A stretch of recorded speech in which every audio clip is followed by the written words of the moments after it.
יואב שלום, אתה הכוכב של פי הפקות, הכוכב העולה.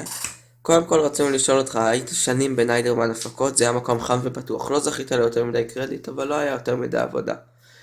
מה בעצם גרם לך לעזוב את המקום החם והבטוח ואוהב, לקום וללכת לפי הפקות?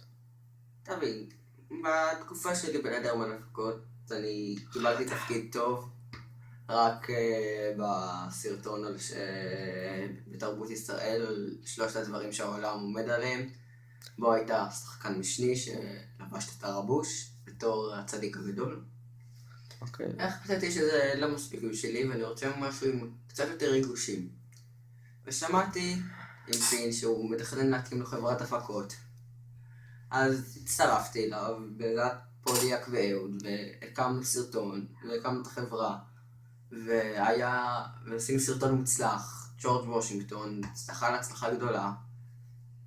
בגלל שהרעיונה של פין מינינו אותו למנהל הראשי, וקראנו את החברה על שמו, ולאחר מכן, לאחר ההצלחה, אהוד ויובל פוליאק, הם הרגישו שלא נוח להם לחלוק את התהילה עם עוד שני אנשים.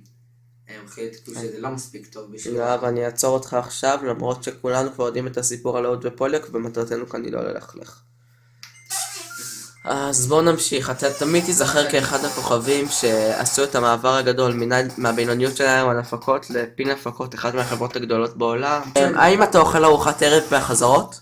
מה פתאום, אני משקיע בחזרות. אנחנו עושים אותם בצהריים, ככה שאי אפשר לאכול ארוחת ערב תוך כדי צהריים. ארוחת ערב זה משהו שאוכלים בערב, עם קצת של שום. אוקיי. כן, לא, שאלה שנייה. יואב היקר, האם ההצלחה הפתאומית שלך שינתה אותך? האם קשה לך עם כל גל המעריצים שבא פתאום בשנייה וסחף אותך למעלה? קודם כל אני רוצה להגיד תודה. כל המעריצים. בזכותכם אנחנו הגענו לאיפה שאנחנו היום. עליכם החברה עומדת ובלעדיכם פין הפקות לא היה לי. אוקיי. ואם ההצלחה שינתה אותי, אני מנסה כמה שיותר להישאר החבר שתמיד היה. לא לתת להצלחה לעלות לי לראש. אוקיי. אני מקווה שזה אוקיי. מצליח. זה השאלה הבאה. מה קרה לכם לקרוא להפקות בשם הזה? זה היה חתיכת לילה משוגע בשלקי. להתראות עולם, מילים אחרונות? תודה רבה.